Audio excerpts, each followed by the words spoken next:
अथाष्टदशोऽध्यायः। अर्जुन उवाच सन्न्यासस्य महाबाहो तत्त्वमिच्छामि वेदितुं, त्यागस्य च ऋषिकेश पृथक् केशिनिषूदन। श्रीभगवानुवाच काम्यानां कर्मणां न्यासं सन्न्यासं कवयो विदुः, सर्वकर्मफलत्यागं प्राहुस्त्यागं विचक्षणाः। त्याज्यं दोषवदित्येके कर्म प्राहुर्मनीषिणः, यज्ञदानतपः कर्म न त्याज्यम् इति चापरे।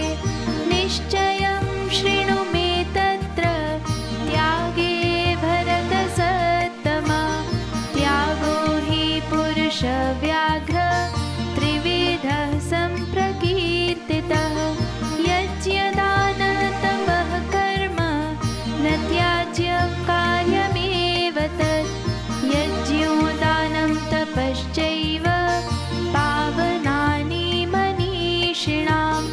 एतान्यपि तु कर्माणि सङ्गं त्यक्त्वा फलानि च कर्तव्यानीति मे पार्थ, निश्चितं मतमोत्तमम्।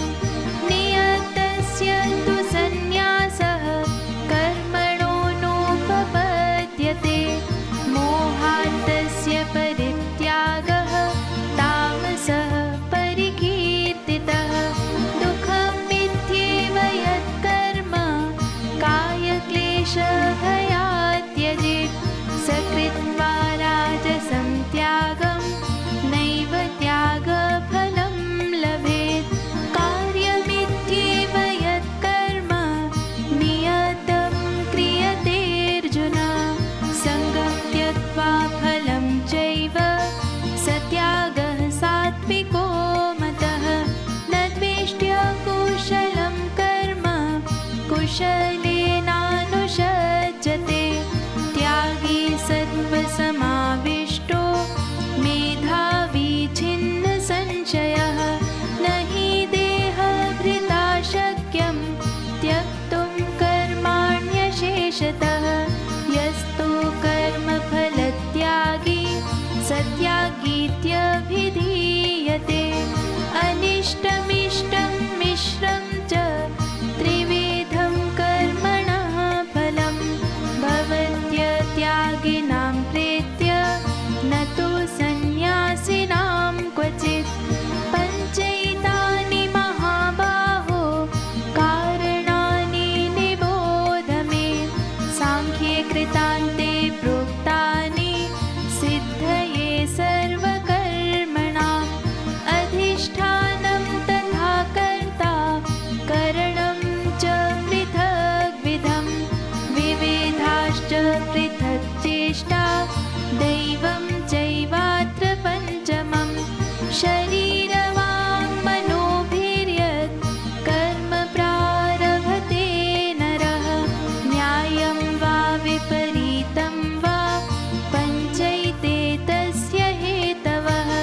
तत्रैवं सति कर्तारम् आत्मानं केवलं तु यः, पश्यत्यकृतबुद्धित्वान् न स पश्यति दुर्मतिः।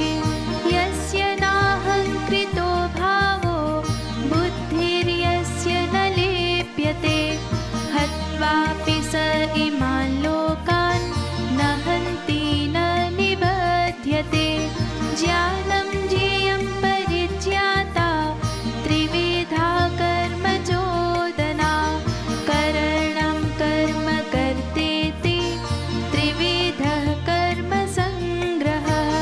ज्ञानं कर्म च कर्ता च त्रिधैव गुणभेदतः, प्रोच्यते गुणसङ्ख्याने यथावत् शृणुतान्यपि। सर्वभूतेषु येनैकं भावमव्ययमीक्षते, अविभक्तं विभक्तेषु तज्ज्ञानं विद्धि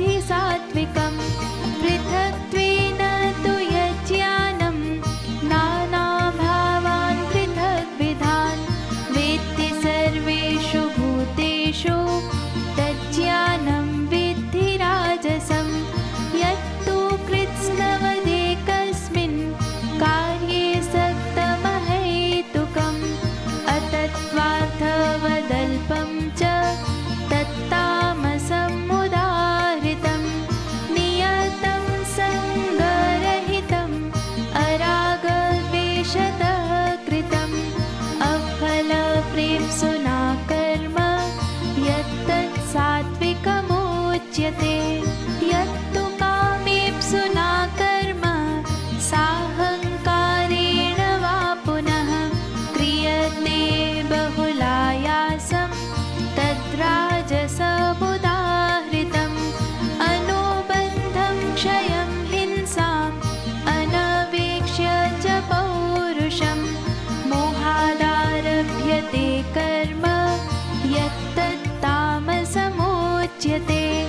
मुक्तसङ्गो नहं वादी धृत्युत्साहसमन्वितः सिद्ध्यसिद्ध्योर्निर्विकारः कर्ता सात्विक उच्यते।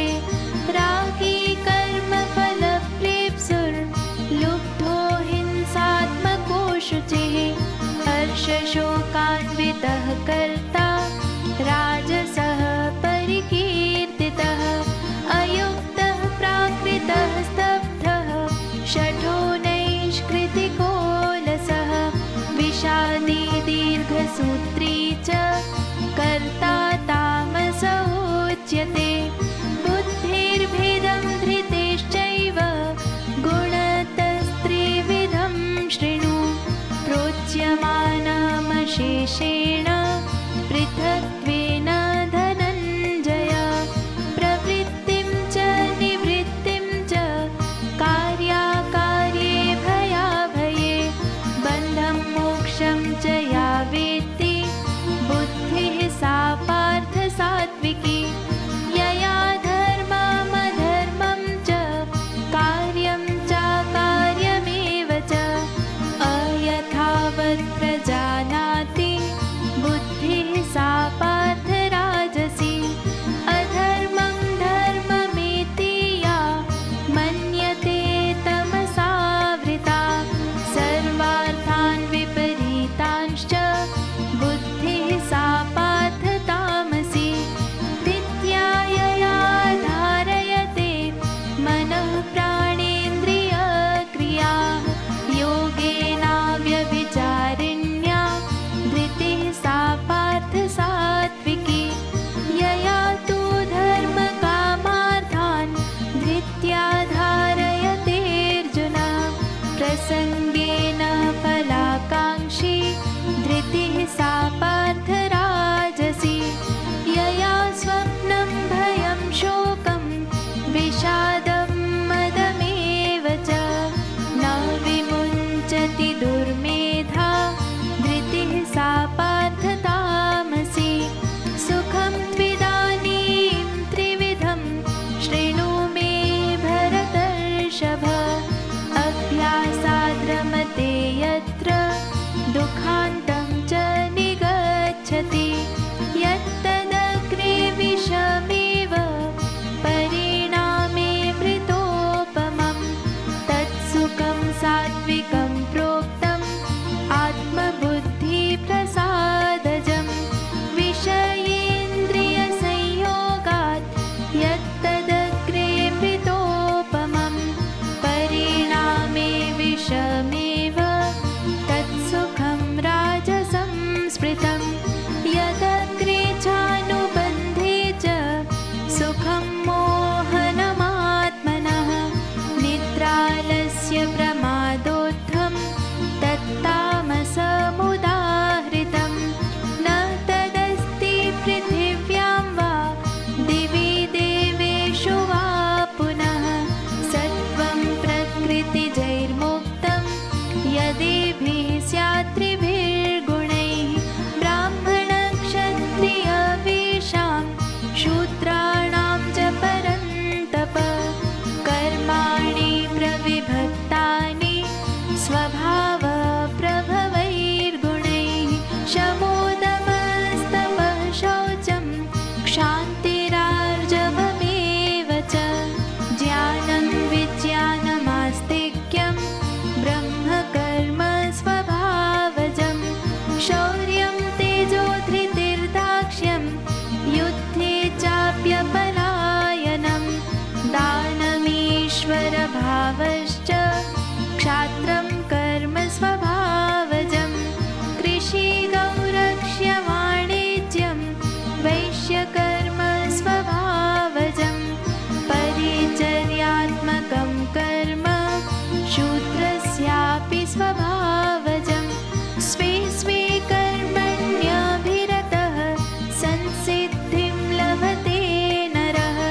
स्वकर्मनिरतः सिद्धिं यथा विन्दति तच्छृणु।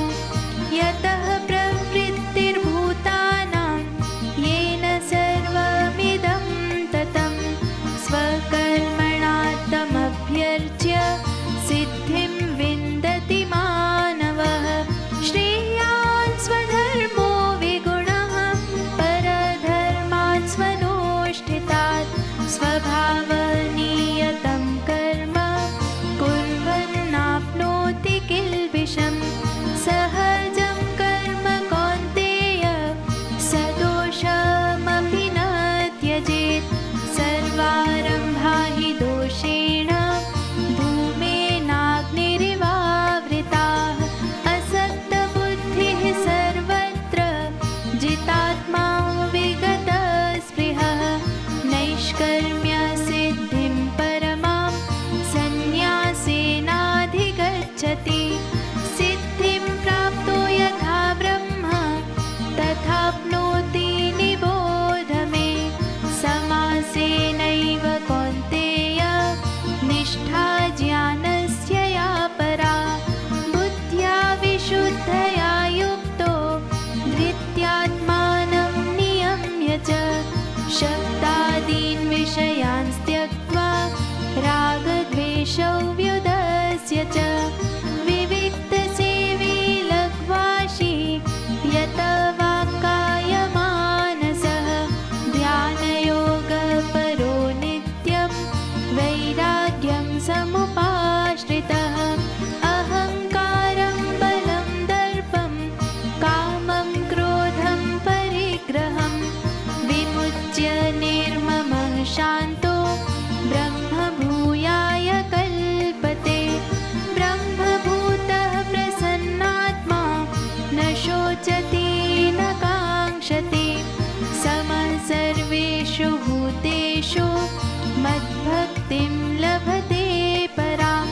भक्त्या मामभिजानाति यावान्यश्चास्मि तत्त्वतः। ततो मां तत्त्वतो ज्ञात्वा विशते तदनन्तरम्। सर्वकर्माण्यपि सदा कुर्वाणो मद्व्यपाश्रयः मत्प्रसादादवाप्नोति शाश्वतं पदमव्ययम्। चेतसा सर्वकर्माणि मयि सन्न्यस्य मत्परः बुद्धियोगमुपाश्रित्य मच्चित्तः सततं भव। मच्चित्तः सर्वदुर्गाणि मत्प्रसादात्तरिष्यसि। अथ चेत्त्वम् अहङ्कारान् न श्रोष्यसि विनङ्क्ष्यसि। यदहङ्कारमाश्रित्य न योत्स्य इति मन्यसे। मिथ्यैष व्यवसायस्ते प्रकृतिस्त्वां नियोक्ष्यति। स्वभावजेन कौन्तेय निबद्धः स्वेन कर्मणा। कर्तुं नेच्छसि यन्मोहात् करिष्यस्य वशोऽपि तत्। ईश्वरः सर्वभूतानां हृद्देशेऽर्जुन तिष्ठति। भ्रामयन् सर्वभूतानि यन्त्रारूढानि मायया। तमेव शरणं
कश्चिन्मे प्रियकृत्तमः भवेता न च मे तस्मात् अन्यः प्रियतरो भुवि अध्येष्यते च य इमं धर्म्यं संवादमावयोः ज्ञानयज्ञेन तेनाहम् इष्टः स्यामिति मे मतिः श्रद्धावाननसूयश्च शृणुयादपि यो नरः सोऽपि मुक्तः शुभान् लोकान् प्राप्नुयात् पुण्यकर्मणा कच्चिदेतच्छ्रुतं पार्थ त्वयैकाग्रेण चेतसा कच्चिदज्ञानसम्मोहः प्रणष्टस्ते धनञ्जय अर्जुन उवाच नष्टो मोहः स्मृतिर्लब्धा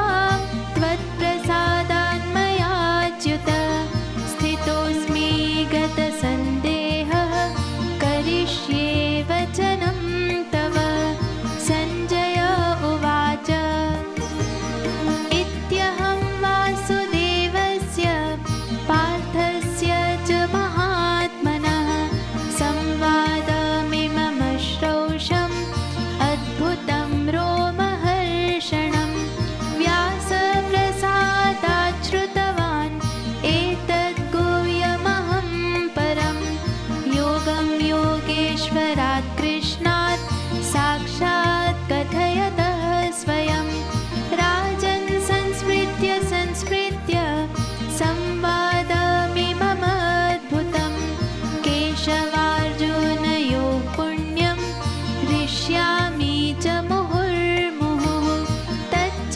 संस्मृत्य रूपमत्यद्भुतं हरेः विस्मयो मे महान् राजन् हृष्यामि च पुनः पुनः यत्र योगेश्वरः कृष्णो यत्र पार्थो धनुर्धरः तत्र श्रीर्विजयो भूतिर्ध्रुवा नीतिर्मतिर्मम ॐ तत्सदिति श्रीमद्भगवद्गीतासूपनिषत्सु ब्रह्मविद्यायां योगशास्त्रे श्रीकृष्णार्जुनसंवादे मोक्षसंन्यासयोगो नाम 18 श्रीकृष्णार्पणमस्तु।